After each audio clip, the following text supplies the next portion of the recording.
Class में देखने वाले समरूपता की कसौटी, समरूप आकृतियां क्या होती है, समरूपता की कसौटी क्या होती है और समरूप त्रिभुज क्या होता है। ये बहुत ज्यादा इंपॉर्टेंट है आगे आने वाले एक्सरसाइज के लिए, आगे आने वाले प्रश्न संग्रह के लिए। ठीक है, तो बहुत ज्यादा इंपॉर्टेंट है और इनके बारे में कोई बेसिक नॉलेज होना चाहिए, इसलिए मैं पहले ये सारी चीजें पढ़ा दूंगा, इसके बाद के जो प्रश्न संग्रह है वो सारी चीजें आपको कराई जाएगी। ठीक है, तो समरूप आकृतियां क्या होती है, पहला टॉपिक है समरूप आकृतियां। मतलब ऐसी आकृति जो दिखने में तो समान होगी, मतलब दिखने में समान होगी, लेकिन उसके कोण और भुजाओं के माप समान हो भी सकते हैं, नहीं भी हो सकते हैं। ठीक है ना, जुड़वा कैसे, जुड़वा बच्चे कैसे होते हैं, दिखने में समान होते हैं लेकिन उनके गुणधर्म अलग होते हैं ना। ठीक है, उसी तरह त्रिभुज में भी क्या होगा, समरूप त्रिभुज उसको ही कहा जाएगा जो दिखने में सेम टू सेम रहेंगे, कि मतलब एक त्रिभुज है उसके ऊपर दूसरा त्रिभुज अगर रखता हो तो पहला त्रिभुज ढक जाएगा। ठीक है, लेकिन उसकी भुजाओं का माप और कोण के माप अलग हो सकते हैं। ठीक है, तो एक सवाल यहाँ पर ये भी आता है कि इसकी पिछली कक्षाओं में आपने सर्वांग समता की कसौटी पढ़ी है। क्या पढ़ी आपने, सर्वांग समता की कसौटी। तो सर्वांग समता में 4 कसौटी थी, भू भू भू, भू को और कर्ण भुजा प्रमेय। ये 4 कसौटियां थी जो आपने पिछली कक्षाओं में देखा हुआ है सर्वांग समता की कसौटी। तो समरूपता की कसौटी सर्वांग समता की कसौटी से किस तरह अलग है, तो पहले समझ लेते हैं समरूपता और सर्वांग समता में क्या फर्क होता है। तो समरूपता मतलब आकृतियां समान दिखेंगी, एक जैसी दिखेंगी, लेकिन उसके कोण और भुजाओं के माप एक जैसे हो भी सकते हैं, नहीं भी हो सकते हैं। लेकिन अगर बात आती है समरूपता की, तो समरूपता में दोनों त्रिभुज के कोण के माप और दोनों त्रिभुज की भुजाओं के माप समान होंगे। ठीक है, इसे क्या कहा जाएगा, सर्वांग समता कहेंगे, उसके सर्वांग समता कहेंगे। ठीक है, तो सर्वांग समता में 4 कसौटी होती है, समरूपता में सिर्फ 3 ही कसौटी है। तो समरूपता मतलब समझ में आ गया कि भाई यहाँ पर उनको 2 बातें ध्यान में आती है कि भाई आकृति तो समान होगी लेकिन उनकी भुजाओं के माप और कोण के माप क्या अलग हो सकते हैं। अगर उनकी भुजाओं और कोण के माप एक जैसे हैं तो उसे क्या कहा जाएगा, सर्वांगसम त्रिभुज कहा जाएगा। समझ में आ गया यहाँ तक। ठीक है, अब अगला चीज है समरूप त्रिभुज। ठीक है, समरूप त्रिभुज में क्या हो जाएगा, ऐसे 2 त्रिभुज जिनके कोण क्या रहेंगे, सर्वांगसम रहेंगे। 2 शर्तें याद रखनी है, पहला चीज कोण के लिए, दूसरी चीज भुजा के लिए। तो उनके दोनों कोण मतलब उनके प्रत्येक कोण क्या रहेंगे, सर्वांगसम रहेंगे और उनकी प्रत्येक भुजाओं का अनुपात समान रहेगा। अनुपात तो समझ में आता है, इसकी पिछली वाली वीडियोस अगर आपने देखी हुई तो अनुपात मतलब समझ में आ जाता है। ठीक है, तो उसे समरूप त्रिभुज कहते हैं। अगर उनके कोणों के माप समान हो और उनकी भुजाएं जो है समान अनुपात में हो तो उसे समरूप त्रिभुज कहते हैं। अब समरूपता की कसौटी, समरूपता की हमारे पास 3 कसौटी है, को भू को भू और भू भू भू, ऐसे 3 कसौटियां हैं। तुमको ये तीनों कसौटी के बारे में पढ़ना है। और एक चीज और पढ़ना है, समरूपता के गुणधर्म, समरूपता के गुणधर्म, 3 गुणधर्म, वो तीनों गुणधर्म को देखने वाले हैं। ठीक है, यहां तक तो आपको ओवरऑल समझा होगा सारा चीज। अब मैं एक बार पढ़ के आपको समझा देता हूं और उसके बाद मैं बारी बारी से तीनों कसौटी आपको एक्सप्लेन कर दूंगा। ठीक है, चलिए यहां पर मैंने क्या लिखा है, जो मैंने समझाया वही सारी चीजें यहां पर मैंने लिखी हुई है, तो पढ़ लेते हैं इसको। क्या है, समरूप आकृतियां ऐसी आकृति जो आकार में बिल्कुल एक जैसी हो, ऐसी आकृति जो आकार में बिल्कुल एक जैसी हो और तथा माप में बराबर हो, छोटा और बड़ा हो। माप में बराबर होना चाहिए, वो छोटा भी त्रिभुज हो सकता है और बड़ा भी त्रिभुज हो सकता है, उसे समरूप आकृतियां कहते हैं। ठीक है, अब इसका मतलब समरूप आकृतियां सदैव आकार में एक जैसी होती हैं। तो आपको क्या समझ में आ गया कि समरूप आकृतियां आकार में सदैव एक जैसी होती हैं, उनका माप एक जैसा हो सकता है, हो सकता है, ये नहीं बोला कि होगा ही, हो सकता है, चांसेस हैं कि उनके माप भी समान होंगे। ठीक है, अब यदि समरूप आकृतियां आकार तथा माप दोनों में एक जैसी हो, मतलब आकार में भी और माप में भी दोनों में एक जैसी हो, तो उसे समरूप नहीं कहेंगे, उसे सर्वांगसम कहेंगे। क्या कहेंगे, सर्वांगसम कहेंगे। क्या कहेंगे, सर्वांगसम। समझ में आ गया, हाँ जी। अब समरूप त्रिभुज, 2 त्रिभुजों के शीर्ष बिंदुओं को दी गई एकेकी संगति, अभी हम लोग आगे पढ़ेंगे एकेकी संगति क्या होता है। एकेकी संगति के अनुसार 2 बातें याद रखनी समरूप त्रिभुज के लिए, उनके संगत कोण सर्वांगसम, उनके जो संगत कोण रहेंगे वो क्या होने चाहिए, सर्वांगसम होने चाहिए, और उनकी संगत भुजाएं समानुपात में हो। और उनकी संगत भुजाएं क्या होनी चाहिए, समान अनुपात में होनी चाहिए। वह संगति समरूपता कहलाती है और वे दोनों त्रिभुज समरूप त्रिभुज कहलाते हैं। समझ में आ गया? जिसके कोण सर्वांसम हो और भुजाएं जो है वो समान अनुपात में हो, उन कोणों को क्या कहा जाएगा, उन त्रिभुज को समरूप त्रिभुज कहा जाएगा। जैसे मान लेते मैंने यहाँ पर दो त्रिभुज ले लिया, ए बी सी और पी क्यू आर। तो यहाँ पर कोण ए का माप देखो कोण पी के माप के बराबर है, ये समान चिन्ह द्वारा दर्शाया मैंने। चिन्ह द्वारा दर्शाया मतलब कोण ए का मान कोण पी के माप के क्या है, बराबर है। कोण बी का मान कोण क्यू के माप के बराबर है। कोण सी का माप कोण आर के माप के बराबर है। तो यहाँ पर तीनों कोण सर्वांसम हो गए। तो त्रिभुज एबीसी में यदि कोण ए सर्वांसम है कोण बी, तो ये सर्वांसम का चिन्ह होता है। ठीक है, ए का सर्वांसम का चिन्ह है और ये समरूप का चिन्ह है। इसको सर्वांसमता का चिन्ह बोलते हैं, इसको समरूपता का चिन्ह बोलते हैं, उल्टा लेटा केस। ठीक है, तो कोण बी सर्वांसम में कोण क्यू के, कोण सी सर्वांसम में कोण आर के, और ए बी बटे पी क्यू, ए बी बटे पी क्यू, बीसी बटे क्यू आर और एसी बटे पी आर। देखा, तो त्रिभुज एबीसी समरूप हो गए। त्रिभुज क्या हो गए, एबीसी समरूप हो गए। अब एक ही संगति किसे कहेंगे, ए बी सी, मतलब इसका नाम अगर ए बी सी से स्टार्ट हुआ है तो इसका नाम पी क्यू आर से स्टार्ट होगा और इसके आगे त्रिभुज का चिन्ह नहीं लगाना। त्रिभुज का चिन्ह मतलब इस तरह का चिन्ह नहीं लगाना। जब एक ही संगति आप दर्शाओगे तो यहाँ पर त्रिभुज का चिन्ह आप नहीं लगाओगे। तो यहाँ पर समझा आप लोगों को। अब आ जाइए समरूपता की कसौटी। तो समरूपता की कसौटी में टोटल 6 गुणधर्म होते हैं, 3 कोण और 3 भुजाएं। लेकिन जरूरी नहीं है कि तीनों कोण और तीनों भुजाएं अगर सर्वांसम है या समान है तो ही वह त्रिभुज समरूप होगा।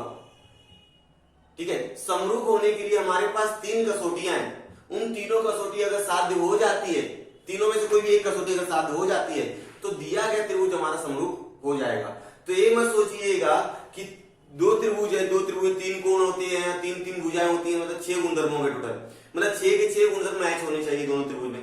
ऐसा नहीं है, कोई भी 3 गुणधर्म यानी कि कोई 3 कसौटी अगर समान फिट हो जाती है उसमें तो त्रिभुज क्या हो जाएगा, समरूप हो जाएगा।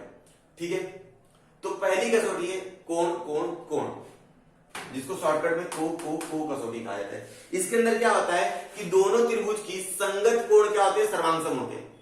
दोनों त्रिभुज के संगत कोण सर्वांसम होते हैं तो भुजाएं अपने आप सर्वांसम हो जाती है। तो भुजाओं को सर्वांसम करके दिखाने की जरूरत नहीं है आपको। ठीक है, तो दो त्रिभुजों के शीर्ष बिंदु को दी गई एक ही संगति के लिए यदि उसके संगत कोण सर्वांसम हो तो वे त्रिभुज क्या होते हैं, समरूप त्रिभुज होते हैं। संगत कोण क्या होने चाहिए, सर्वांसम होने चाहिए। संगत कोण सर्वांसम होने चाहिए तो आपका त्रिभुज क्या हो जाएगा, समरूप त्रिभुज हो जाएगा। मान लेते हैं यहाँ पर त्रिभुज हमारे पास है ए बी सी और पी क्यू आर। ये हमारे पास क्या है, दो त्रिभुज है, ए बी सी और पी क्यू आर है। आपको डायग्राम में देख के समझ में आ रहा होगा, कोण ए सर्वांसम में कोण पी के, कोण बी सर्वांसम में कोण क्यू के, कोण सी सर्वांसम में कोण आर के। माप देख लीजिए ना।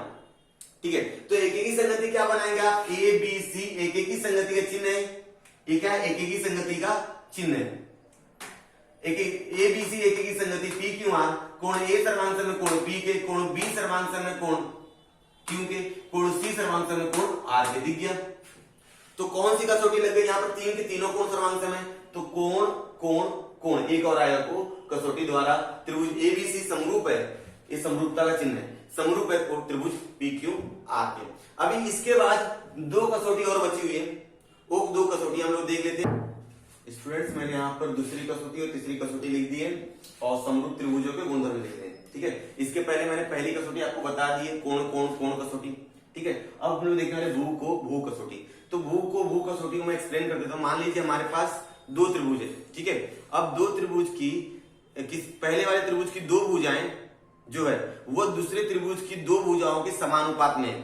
मतलब इस त्रिभुज की 2 भुजा दूसरे वाले त्रिभुज की 2 भुजा के समानुपात में है और इन दोनों त्रिभुज के बीच में क्या आता है, कोण आता है। मान लीजिए एक त्रिभुज है, एक त्रिभुज है ऐसा, ठीक है ना, यहां से तो एक भुजा है, ये दूसरी भुजा है, तो याली भुजा दूसरे वाले त्रिभुज की याली भुजा और याली भुजा का क्या रहेगा, समानुपात में रहेगा और इन दोनों भुजाओं के बीच में क्या बनेगा, एक कोण बनेगा। क्या बनेगा, एक कोण बनेगा।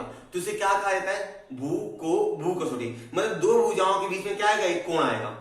समझ में आ गया। मतलब पहले वाले त्रिभुज की 2 भुजा दूसरे वाले त्रिभुज की 2 भुजा को समानुपात में रहती है और उन दोनों भुजाओं के मध्य में एक कोण आता है जो दूसरे वाले त्रिभुज की दो भुजाओं के मध्य में कोण के बराबर होगा, तो इन्हें क्या कहा जाएगा? भू को भू कसौटी कही जाएगी।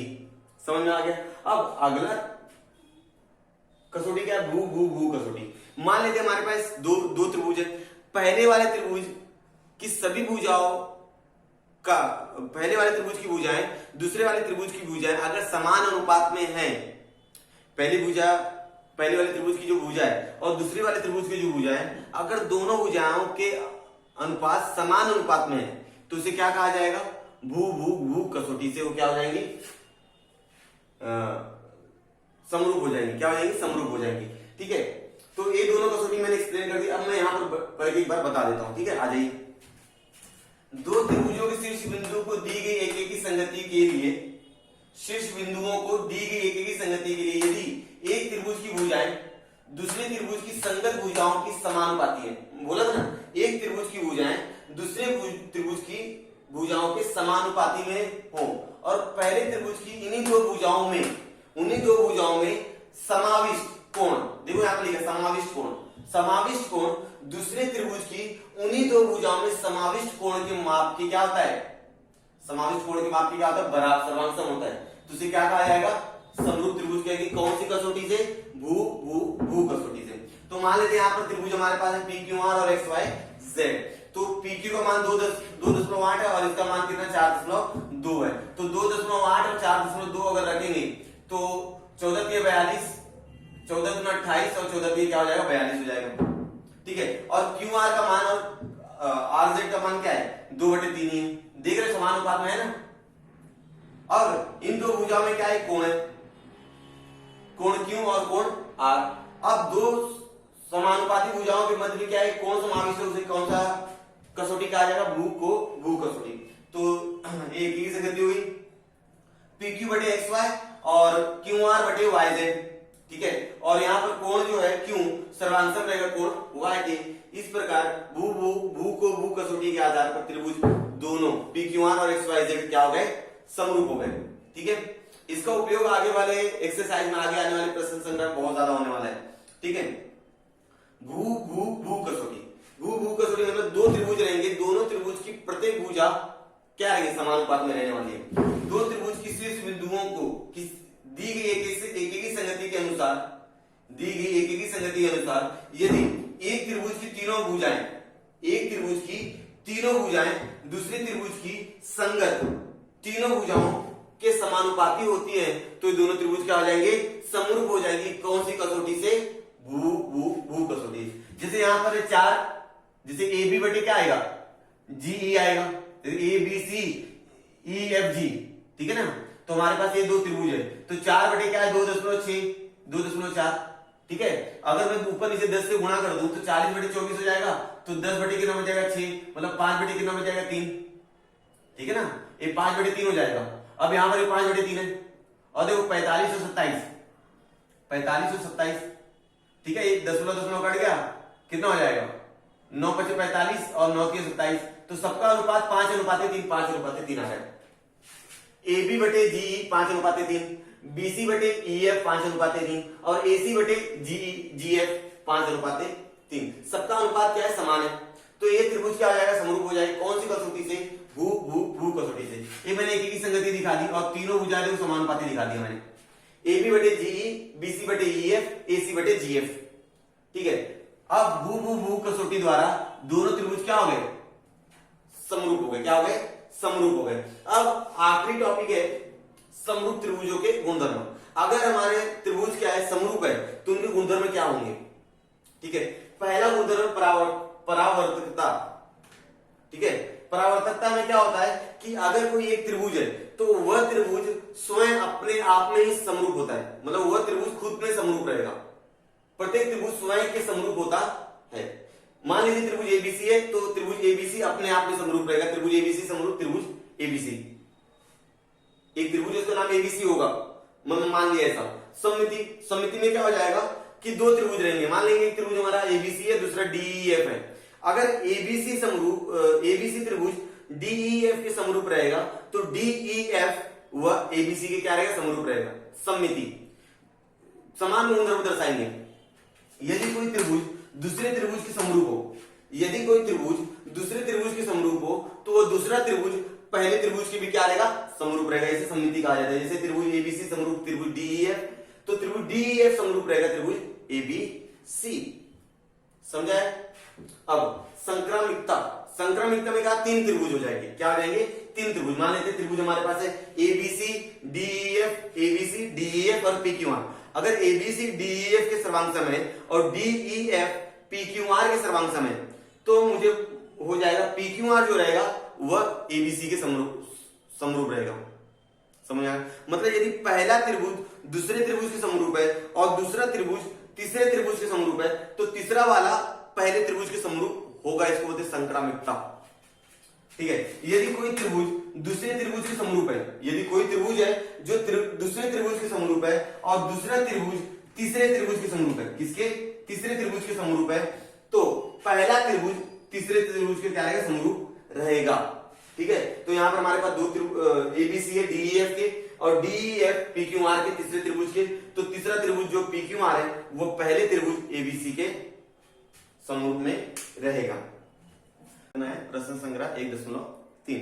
इसके पहले 1.1, 1.2 हो चुका है। ठीक है? तो उन वीडियोस को तुम अच्छे से देख कर आए होंगे आप लोग, मुझे ऐसा लगता है। तो अगर आपको सारी चीजें समझ में आई है तो 1.3 भी बहुत ज्यादा आसान है, खाली थोड़ा ध्यान दीजिएगा। इसके तो कुछ बेसिक्स है वो आपको क्लियर होने चाहिए। तो उनके लिए ऑलरेडी मैंने वीडियोस बना के रखे हुए, वो सारी वीडियोस जाके आप लोग देख लो। तो मैंने यहाँ पर 1, 2, 3 सवाल लिख के रखा हुआ है 1.3 का। अब ये तीनों सवाल को हल करते हैं। टोटल 9 सवाल है, 1.3 में 9 सवाल है। तो मैंने यहाँ पर 3 सवाल पहले हल करना है, उसके बाद 3 सवाल, फिर उसके बाद 3 सवाल। इस तरह से हम प्रश्न संग्रह पूरा करने वाले हैं। तो पहला सवाल क्या है, आ जाइए। आकृति में एबीसी 75, ईडीसी 75 अंश, मतलब एबीसी का मान 75 है, एबीसी का मान 75 है और ईडीसी का मान भी क्या 75 है। तो इनमें दो त्रिभुज किस कसौटी के अनुसार समरूप हैं? मतलब दोनों जो त्रिभुज है ए बी सी और डी ई एफ, जो दो त्रिभुज, आपको एक बड़ा त्रिभुज दिख रहा होगा, उस बड़े त्रिभुज में छोटा सा त्रिभुज है, तो दोनों त्रिभुज किस कसौटी से समरूप है ये आपको बताना है और उसकी एक की संगति लिखनी है। एक की संगति लिखो तो हमारा हल हो जाएगा। ध्यान देंगे हल। कौन से दो त्रिभुज की बात करने वाला हूं मैं? तो मैं बात करने वाला हूं त्रिभुज ए बी सी और तथा त्रिभुज में लेने वाला हूं ईडीसी, त्रिभुज ईडीसी में। ठीक है? हाँ, अब यहां पर ध्यान दीजिए, एबीसी का मान, कोण एबीसी सर्वांग समय कोण ईडीसी, ईडीसी बराबर, ठीक है ना, 75 अंश दिया हुआ है। आप लोग 10 भी बोल सकते हो उसको, 75 अंश है मतलब दोनों बराबर है। और एक चीज और, कोण सी का मान, अगर मैं बात करूं ए सी बी, ठीक है ना, ए सी बी, तो ई सी डी, दोनों सी जो है दोनों में आ रहा है, सी देखो दोनों में आ रहा है, तो सी क्या हो गया? सामान्य कोण हो गया। तो ए सी बी कोण रहेगा और दूसरा कोण रहेगा ई सी डी, ई सी डी सामान्य कोण। और यदि दो त्रिभुजों के दो कोण अगर सर्वांगसम हो गए तो तीसरा कोण अपने आप सर्वांगसम हो जाता है, यह गुणधर्म है। तो यह जो हो गया त्रिभुज एबीसी समरूप त्रिभुज हो गया ईडीसी। कौन सी कसौटी? कोको कसौटी, कसौटी से ये कोको कसौटी से क्या हो गए? समरूप हो गए। लेकिन आगे एक चीज और लिखनी हमको, एक की संगति लिखनी है। तो मैं एक की संगति लिख देता हूं, यहां पर लिखेंगे एक की संगति। संगति क्या होगा? एक की संगति बोली तो ए बी सी, एक की संगति का चिन्ह क्या है? इस तरह से रहता है, और ई डी सी। ठीक है? ये पहला सवाल आपका हल हो गया, बहुत आसान था। ठीक है? दो कोण अगर सर्वांगसम है, तीसरा कोण अपने आप सर्वांगसम हो जाएगा और इस कसौटी कहा जाता है कोको कसौटी। समझ में आ गया ना? चलिए, तो अभी हम लोग करते हैं दूसरा सवाल। संलग्न आकृति में दिए गए त्रिभुज क्या समरूप हैं? मतलब आपको एक आकृति दिया गया और पूछ रहा है कि दी गई आकृति समरूप है, मतलब दिया गया जो त्रिभुज है वो समरूप है। यदि हाँ, अगर है तो किस कसौटी के अनुसार? यदि वो दोनों त्रिभुज समरूप हैं तो कौन सी कसौटी के अनुसार? तो मैं हल करूंगा, ध्यान देंगे। कसौटी तो आपको मालूम है, एक को है, एक भू को भू है और एक भू भू भू है। ठीक है ना। इसके पहले मैं वीडियो अपलोड किया हूं समरूपता की कसौटी के ऊपर, तो वो वीडियो देख लीजिएगा अच्छे से। तो त्रिभुज पी क्यू आर तथा कौन सा त्रिभुज लेंगे आप, बोलिए एल एम एन, ठीक है। तो यहां पर पी क्यू बटे एल एम ले लीजिए। समरूप त्रिभुज की संगत भुजाएं समानुपाती होती हैं, तो 6/3 तो आंसर आएगा 2। इसको समीकरण नंबर 1 दे दीजिए। अब क्यू आर बटे एम एन ले लीजिए आप। क्यू आर का मान 8/4 तो आंसर आएगा आपका 2। समीकरण नंबर 2 डाल दो, कथन 2 हो गया। अब पी आर बटे एल एन बराबर कितना हो जाएगा 10/5 बराबर 2 आ गया आंसर, तो 3 हो गया, ठीक है। अब आप लोग को मालूम है कि समरूप होने के लिए तीनों कोण सर्वांगसम होने चाहिए। आप लोग इसके पहले वीडियो में देखे होंगे, तो हमको 2 गुणधर्म मालूम होना चाहिए। कोई भी त्रिभुज समरूप होने के लिए 2 गुणधर्म होना चाहिए, या तो तीनों के तीनों कोण सर्वांगसम हो, या तो दोनों त्रिभुज की भुजाएं समानुपात में हो। तो दोनों त्रिभुज की भुजाएं जो है उनका अनुपात क्या समान है, ठीक है। इसलिए दोनों त्रिभुज क्या हो जाएंगे, समरूप हो जाएंगे। कौन सी कसौटी से, भू भू भू कसौटी से, भुजा भुजा भुजा भुजा भुजा भुजा भुजा भुजा कसौटी से क्या हो जाएंगे, समरूप हो जाएंगे। 1 2 और 3 से क्या मालूम पड़ा, त्रिभुज पी क्यू आर समरूप त्रिभुज एलएमएन कौन सी कसौटी से, भू भू भू कसौटी से, भू भू भू कसौटी से। यहां से समझ में आ गया स्टूडेंट। चलिए अब हम लोग कर लेते हैं तीसरा सवाल। 1 और 2 सवाल हो गए, अब तीसरा सवाल करेंगे। क्या है, संलग्न आकृति में दर्शाए अनुसार 8 मीटर तथा 4 मीटर ऊंचाई वाले 2 खंभे, ठीक है।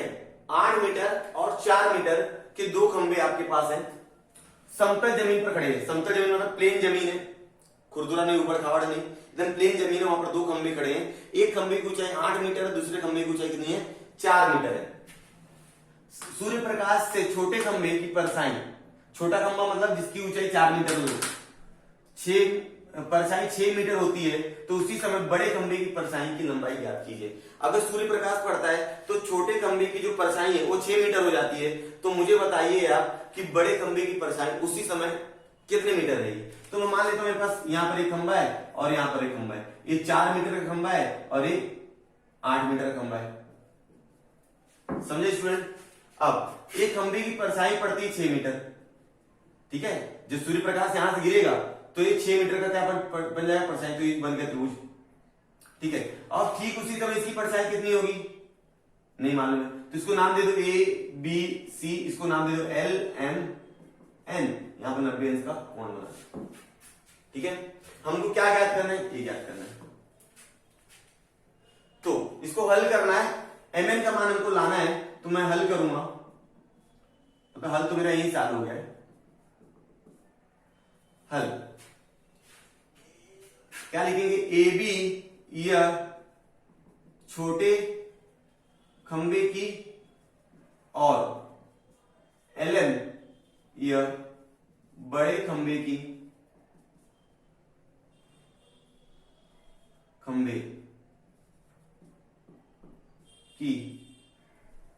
ऊंचाई है, ठीक है। मान लिया कि ए बी क्या है, छोटे खंबे की ऊंचाई है, और एल एम क्या बड़े खंबे की ऊंचाई है। तो इसी प्रकार बी सी यह छोटे खंबे की परछाई और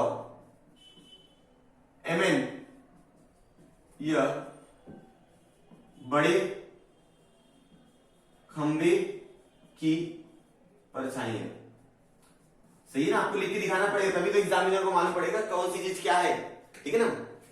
चल अब मान लेते हैं त्रिभुज जो है, त्रिभुज ए बी सी जो मेरा वो समरूप है त्रिभुज एल एम एन के, ऐसा मानना पड़ेगा, बिना माने तो आएगा नहीं, ठीक है। तो ए बी बटे क्या हो जाएगा, एल एम हो जाएगा, ए बी बटे एल एम और बी सी बटे एम एन, ठीक है। अब रख दीजिए मान और कर दीजिए तिरे गुणा। ए बी का मान है 4, इसलिए 4/8 बराबर 6 मालूम नहीं मतलब एम एन, ठीक है। कर दीजिए तिरे गुणा, 4 का गुणे इसके साथ 4 गुणे mn बराबर 8 गुणे 6। ठीक है स्टूडेंट, यहां तक। अब मुझे mn का मान चाहिए, तो मुझे क्या लिखना पड़ेगा, mn बराबर 8 गुणे 6 बटे 4, 4 दूना 8, 4 से 8 दो बार में कटेगा, 4 दूना 8। अब क्या हो जाएगा, mn बराबर 12 मीटर। तो आंसर हमारा आएगा बड़े खंबे की परछाई, बड़े खंबे की परछाई 12 मीटर। तो बहुत आसान था। ठीक है, तो इस ये हमारा 1 2 3 ये 3 सवाल हमारे हो गए। इसके बाद मैं आगे सवाल करूंगा। तो इसमें मैंने यहाँ पर चौथा सवाल लिख के रखा हुआ है, इस चौथे सवाल को हल करते हैं। ठीक है, इसके पहले 1 2 और 3 सवाल हो चुके हैं, तो तीनों सवाल समझे होंगे। अब चौथा सवाल देख लीजिए। त्रिभुज एबीसी में एपी लंब है, एपी लंब है बीसी पर और बीक्यू लंब है एसी पर। देख लीजिए, बीक्यू लंब है एसी पर। और एक चीज और, बीपीसी एक रेखीय है। इस चिन्ह का मतलब क्या होता है, एक रेखीय, मतलब एक ही रेखा पर वो लोग।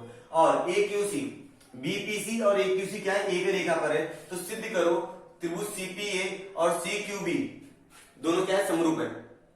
ठीक है, दोनों समरूप सिद्ध करना मतलब समरूप सिद्ध करने के लिए कोई ना कोई कसौटी लगेगी। ठीक है ना, तो कसौटी लगा के उसको समरूप सिद्ध करेंगे। और आगे देखो, एपी का मान 7, बीक्यू का मान 8 और बीसी का मान 12, तो एसी का मान कितना रहेगा। ठीक है, चलो करने का कोशिश करते इसको हल। कौन से दो त्रिभुज को समरूप करना है, उन्हीं दो त्रिभुज को ले लीजिए आप। त्रिभुज सीपीए तथा त्रिभुज सीक्यूबी में। ठीक है, अब सीपीए दिख रहा है आपको कोण, सीपीए सर्वांगसम रहेगा सीक्यूबी के। देखो सीक्यूबी, यहां पर भी 90 अंश का कोण है और यहां पर भी 90 अंश का कोण है। तो क्या लिखेंगे यहां पर, प्रत्येक 90 अंश। ठीक है ना, ये कारण में आ गया। ठीक है, और एक चीज देखो, सी कोण, सी देख लो, कोण सी देख लो, सी सी दोनों कोण क्या है, सामान्य कोण है। ठीक है, तो क्या आ जाएगा, ए सी पी कोण, ए सी पी सर्वांगसम रहेगा कोण B C Q, sorry B C Q, सामान्य कोण।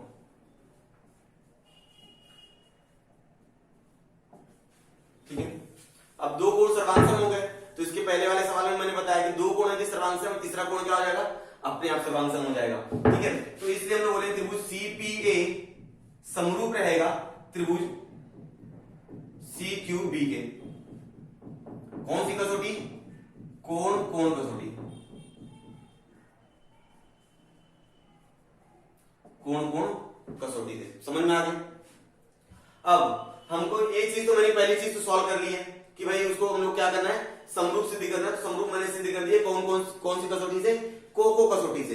अब मुझे क्या करना है, एपी का मान 7 दिया है, बीक्यू का मान 8 दिया है, बीसी का मान 12 दिया है, तो एसी का मान आपको क्या करना है, ज्ञात करना है। तो मैं इन्हीं त्रिभुजों का उपयोग करके मैं इनके मान ज्ञात करूंगा। तो पहले एपी बटे बीक्यू समरूप त्रिभुज की संगत भुजाएं, फिर एसी बटे बीसी। ठीक है, यहां से एपी ये भुजा लेंगे, यहां पर बीक्यू, यहां से एसी ले लिया, यहां से बीसी ले लिया। आप बोलो सर सीपी और सीक्यू क्यों नहीं लिया, आप बोलोगे भी सर सीपी और सीक्यू क्यों नहीं लिया। भाई ये सीपी और सीक्यू को काम ही नहीं है, और जिनका काम है इनको लेके मतलब नहीं है। तो एपी का मान है 7 और बीक्यू का मान है 8 बराबर एसी का मान मालूम नहीं है, बीसी का मान है 12। क्या करेंगे, तीरे गुणा करेंगे, 12 गुणा कर दीजिए 7 के साथ और एसी का गुणा कर दीजिए 8 के साथ। तो हमारा आंसर आने वाला है 12 गुणे 7 बटे 8 बराबर एसी।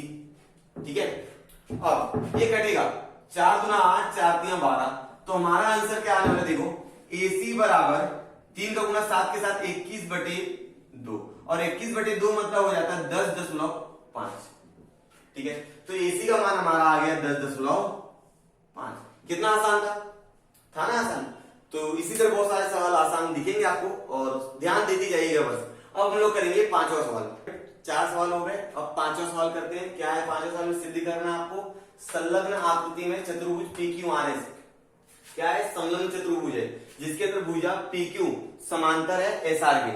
जो PQ दिख रहा है आपको, ये PQ, ये जो PQ है SR के क्या समांतर है। संलग्न चतुर्भुज में क्या होता है कि ये भुजा समांतर होती है, भुजाओं की एक जोड़ी समांतर होती है। ए आर बराबर 5 AP और ए एस बराबर 5 AQ।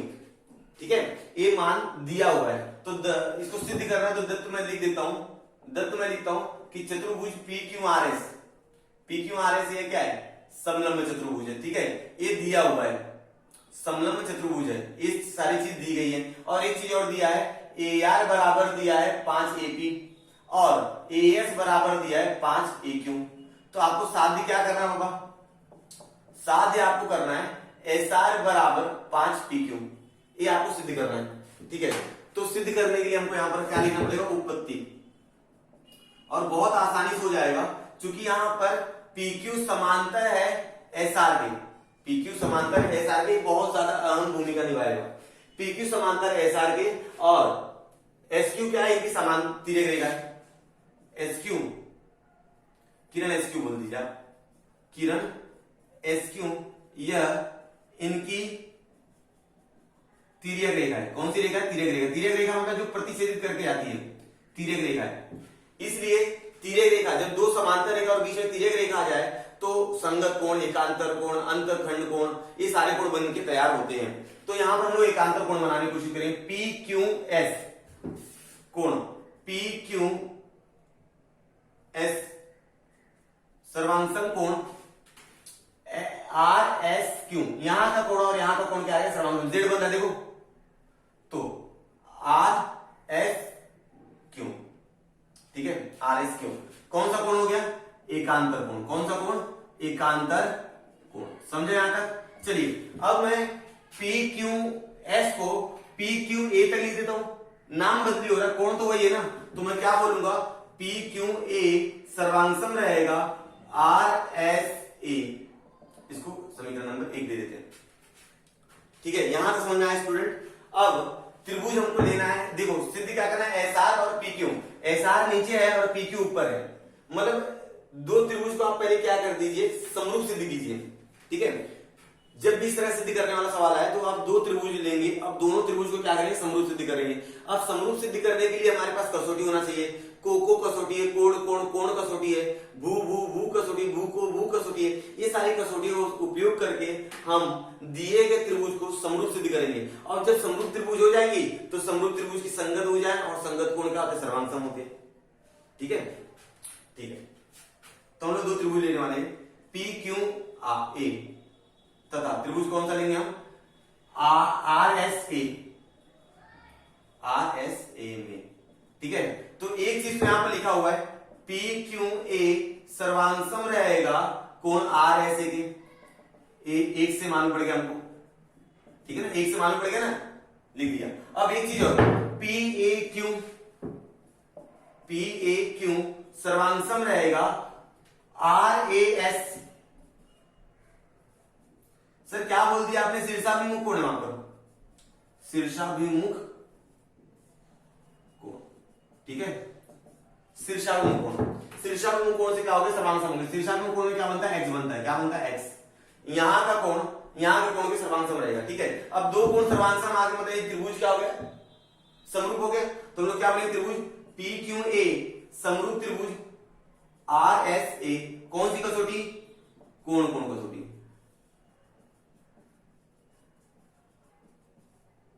कोण कोण कसौटी से। अब समरूप त्रिभुज की संगत भुजा क्या आती है, समान अनुपात में होती है। तो हम लोग को PQ बटे RS बराबर QA बटे SA बराबर PA बटे RA, समरूप त्रिभुज की संगत भुजा। ठीक है, एक शॉर्टकट है, समरूप त्रिभुज की संगत भुजा समान अनुपात में होती है। ठीक है, अब ध्यान दीजिए, हमको किसका काम है, SR का काम है। SR कहां पर है, यहां पर है। ठीक है, और PQ का काम है, और ध्यान देंगे PQ बटे RS बराबर AQ लिख दीजिए, देखिए AQ बटे AS, और यहां ध्यान दो AS बराबर 5 AQ है। देखो यहां पर AS का मान 5 AQ है, तो मैं AS की जगह 5 AQ लिख देता हूं, तो हमारा आंसर आएगा PQ बटे RS बराबर AQ बटे AS की जगह 5 AQ लिखो, 5 AQ। दिखा ना, AS का मान 5 AQ है, तो AQ क्या हो गया, कट गया। तो हमारा आंसर क्या आएगा, PQ बटे RS बराबर 1/5। समझ में आया स्टूडेंट यहां तक? अब क्या कर दीजिए, तिरक गुणा कर दीजिए। तो 5 गुणा PQ के साथ 5, PQ बराबर RS। ठीक है, देखो यहां पर आ गया, RS बोलिए SR बोलिए बराबर 5 PQ, तो हम लोग लिख देंगे इसलिए SR बराबर 5 PQ। ये क्या हो गया, 7 हो गया। था ना आसान? क्या किया, सबसे पहले दत्त लिख दिया, फिर साध्य लिख दिया, फिर बता दिया भाई वो समांतर चतुर्भुज है, मतलब भुजा समांतर उनकी तिर्यक रेखा है, और जो तिर्यक रेखा मिल जाती है, दो समांतर रेखाओं के बीच में तिर्यक रेखा मिल जाती है, तो यहाँ पर एकांतर कोण निर्मित होते हैं, संगत कोण सर्वांगसम होते हैं, एकांतर कोण सर्वांगसम होते हैं, शीर्षाभिमुख कोण बनते हैं और अंतःकोण बनते हैं। ठीक है, ये सारे कोण हमको मिलते हैं। तो मैंने एकांतर कोण वहां से ले लिया और एक कोण शीर्षाभिमुख कोण ले लिया। अब दोनों से क्या बन गए, कोण कोण कसौटी से दोनों त्रिभुज क्या हो गए, समरूप हो गए। अब जब समरूप हो गए, समरूप त्रिभुज की संगत भुजाएं समानुपात में होती है, तो समरूप त्रिभुज की संगत भुजाएं ले लिया मैंने। अब PQ बटे RS, AQ बटे AS, तो AS का मान यहाँ पर दिया था 5 AQ, तो मैंने AS की जगह 5 AQ रख दिया। ठीक है, AS की जगह 5 AQ क्या होगा, कट गया, 1/5 हो गया, तिरक गुणा कर दिया, आंसर आ गया। इस तरह से हमारा 5वां सवाल कंप्लीट हुआ। अब हम लोग करेंगे छठा सवाल।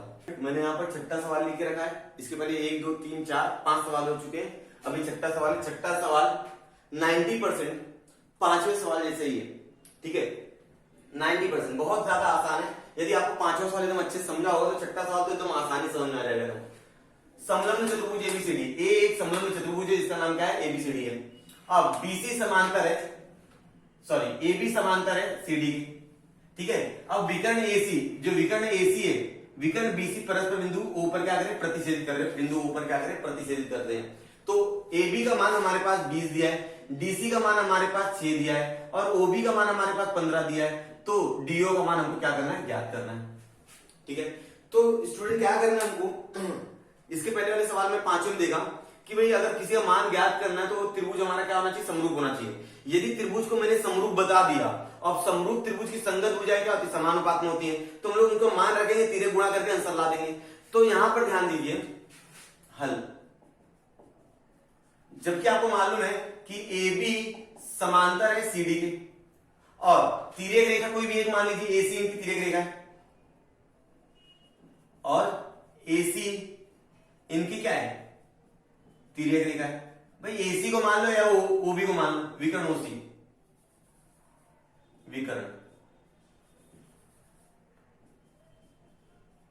विकर्ण AC इनकी तिर्यक रेखा है, क्या है, तिर्यक रेखा है। अब आपको मालूम है दो समांतर रेखा और उसके बीच में तिर्यक रेखा आती है, तो बहुत सारे कोण बनते हैं, जैसे संगत कोण, एकांतर कोण, सही ना, पीछे बताया मैंने पिछले सवाल में। तो यहां पर बना दीजिए CDB कोण, CDB सर्वांगसम रहेगा कोण ABD, ABD कौन सा कोण भाई, एकांतर कोण। ठीक है, अब इस एकांतर कोण को थोड़ा सा मैं बदलूंगा, CDB की जगह CDO लिखूंगा। 5वें सवाल में देखा था आप लोगों ने, CDO सर्वांगसम रहेगा ABO के, इसको 1 नंबर दे दीजिए, कथन नंबर 1 दे दीजिए, सही है। अब मैं त्रिभुज ले लूंगा COD और AOB। ठीक है, त्रिभुज COD तथा त्रिभुज क्या ले रहा हूं मैं, AOB, त्रिभुज AOB में। ठीक है, ये दोनों त्रिभुज को आपको क्या करना है, समरूप सिद्ध करना है। ठीक है, ये दोनों त्रिभुज को आपको समरूप सिद्ध करना है। तो कैसे सिद्ध होगा, पहली चीज तो यहां पर लिखा ही गया है, तो क्या है, बोलिए, CDO सर्वांगसम ABO, एक से मालूम पड़ेगा नहीं। और दूसरा चीज आपको मालूम, सवाल नंबर 5 में देखा, शीर्षाभिमुख कोण बनाना पड़ेगा, COD सर्वांगसम रहेगा AOB के, कारण लिखेंगे शीर्षाभिमुख कोण। कौन सा कोण, शीर्षाभिमुख कोण, शीर्षाभिमुख कोण में X बनता है। ठीक है, याद रहेगा। अब दोनों दो कोण सर्वांगसम हो गए, तो को कसौटी से दोनों त्रिभुज क्या हो गए, समरूप हो गए। तो त्रिभुज COD समरूप त्रिभुज क्या आ जाएगा, AOB। कौन सी कसौटी, को कसौटी, को कसौटी से। ठीक है, अब क्या रखना है, समरूप त्रिभुज की संगत भुजाएं CO बटे AO, CO बटे AO, OD बटे OB और CD बटे AB। क्या लिखेंगे, समरूप त्रिभुज की संगत भुजा, ये शॉर्टकट है, पूरा लिखते हुए बहुत टाइम लग जाएगा। समरूप त्रिभुज की संगत भुजाएं समानुपात में होती है, ठीक है, यहां तक समझा। अब ध्यान दीजिए स्टूडेंट, यहाँ पर किसका किसका काम है, खाली उनको ही देंगे। देखो AB, हाँ AB है, फिर OB, मतलब इनका ही काम है, ये 4 जगह काम है, और यहां से हमको OD निकल जाएगा, वो OD है, तो इसलिए मैं क्या बोलूंगा, OD बटे OB बराबर CD बटे AB, ठीक है।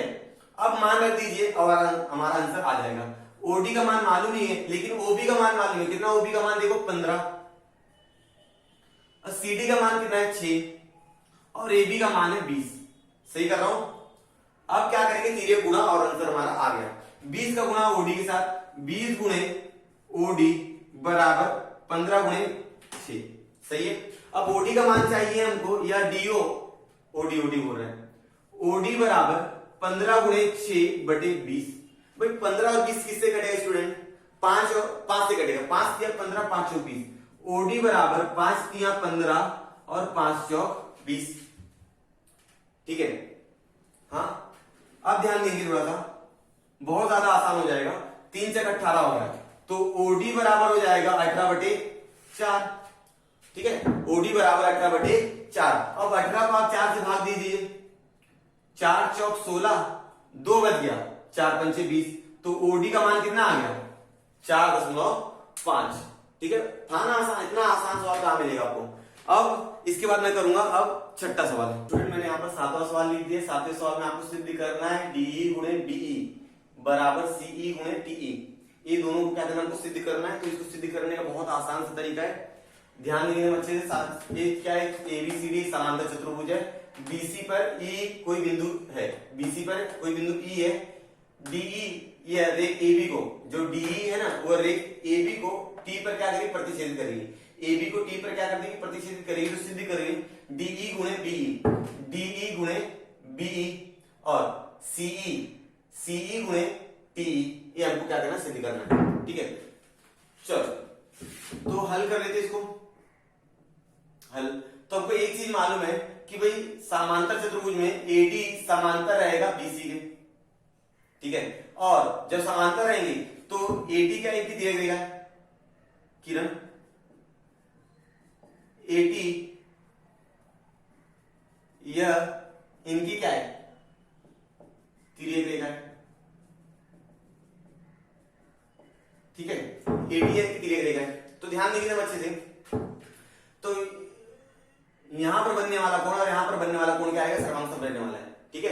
तो क्या हो जाएगा, DAB कोण, DAB सर्वांगसम कोण क्या रहेगा, CBT, कौन सा कोण हो गया, संगत कोण हो गया।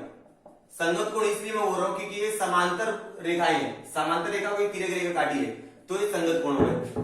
और एक चीज और, कोण A और कोण C 20 सर्वांग समूह, क्यों, समांतर चतुर्भुज के समूह कोण है, समांतर चतुर्भुज के समूह कोण सर्वांग सम होते हैं, ये याद रखिएगा, कोण A और कोण C सर्वांग सम रहेगा। तो DAB सर्वांग सम क्या आ जाएगा, BCD या DCB बोल दो, DCB समूह कोण, ठीक है यहां तक। हाँ, अब ध्यान देंगे ये दोनों में कथन 1 कथन 2 में अगर आप लोग देखोगे तो बायां पक्ष समान है, DAB, तो दायां पक्ष क्या हो जाएगा, बराबर हो जाएगा। जब बायां पक्ष समान है तो दायां पक्ष बराबर हो जाएगा, इसलिए मैं क्या बोलूंगा, कोण CBT सर्वांगसम रहेगा DCB, ये कथन नंबर आपका 3 हो जाएगा, ठीक है। हाँ, अब आपको क्या करना है, 2 त्रिभुज लेना है और दोनों त्रिभुज को आपको समरूप सिद्ध करना है, ठीक है। DEC त्रिभुज ले लीजिए, DEC तथा त्रिभुज आप ले लो TEB, ये 2 त्रिभुज लीजिएगा, यही 2 त्रिभुज लोगे तो ये आंसर आएगा, दूसरा लोगे तो आंसर आने वाला नहीं है, ठीक है। एक एक संगति लगा के ले लीजिएगा। और एक चीज याद रखो, DEC डी ई सी, ठीक है। ये कौन से त्रिभुज में आ रहा है? इसमें आ रहा है एक कोण सीबीटी सर्वांशम कोण, इसके अंदर ये त्रिभुज के अंदर टीबीसी में, टीबीसी जो है वो टीबीई बोल दीजिए आप, ठीक है ना, टीबी सी है ना, तो चलेगा कोई बात नहीं। सर्वांशम रहेगा कोण कौन सा? डीसीबी, 3 से, ठीक है, 3 से क्या होगा? सर्वांशम में। अब यहां ध्यान दो, डीईसी कोण, डीईसी सर्वांशम रहेगा टीईबी के, कौन सा कोण? शीर्षाभिमुख कोण,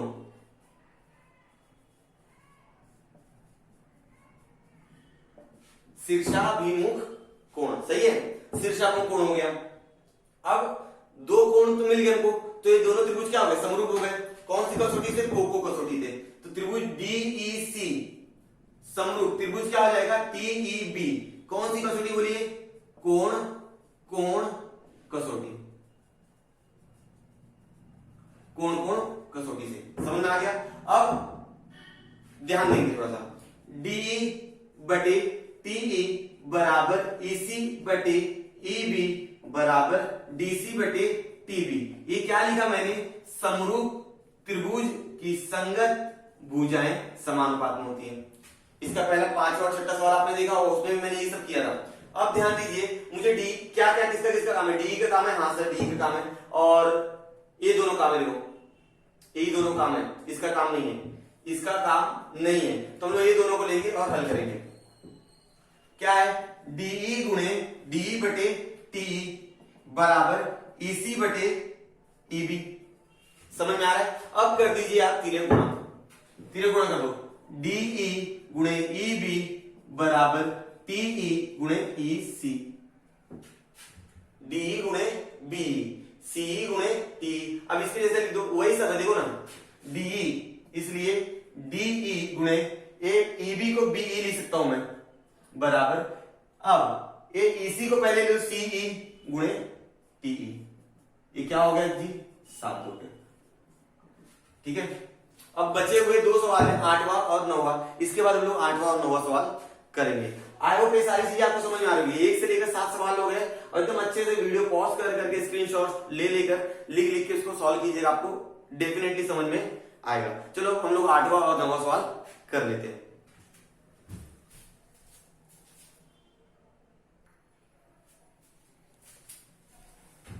तो स्टूडेंट्स, मैंने यहां पर 8वां और 9वां सवाल लिख दिया है, ठीक है। अब 8वां और 9वां सवाल बहुत आसान है, इसको एकदम अच्छे से ध्यान देंगे आप लोग, क्योंकि इसके पहले 7 सवाल तक आप लोगों को समझ में आया होगा। 8वां सवाल देख रहे थे, संलग्न आकृति में रेख AC BD परस्पर बिंदु P पर क्या कर रहे हैं? AC और BD बिंदु P पर एक दूसरे को क्या कर रहे हैं? प्रतिच्छेदित कर रहे हैं, ठीक है, करते हैं। तो AP बटे CP और BP बटे DP, तो सिद्ध करो कि ABP त्रिभुज DCP की क्या है?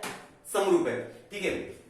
तो हल करता हूं मैं, कौन सा त्रिभुज लेना है? त्रिभुज ABP तथा त्रिभुज कौन सा लेना है?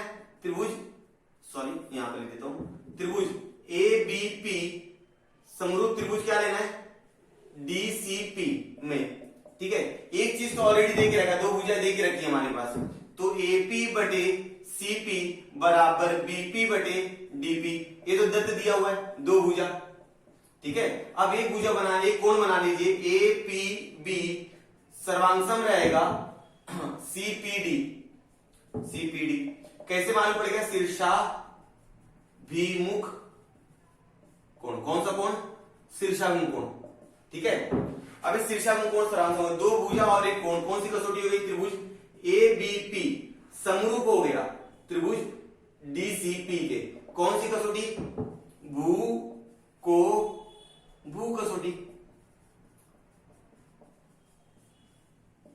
समझा? था ना आसान? बहुत ज्यादा आसान था, ज्यादा टाइम नहीं, 1 मिनट में हो गए सवाल। अब ध्यान देंगे 9वें सवाल पे, ये आखिरी सवाल है इस प्रश्न संग्रह का। संलग्न आकृति में ABC में बिंदु D यह भुजा BC पर इस प्रकार प्रतिच्छेदित करता है कि BAC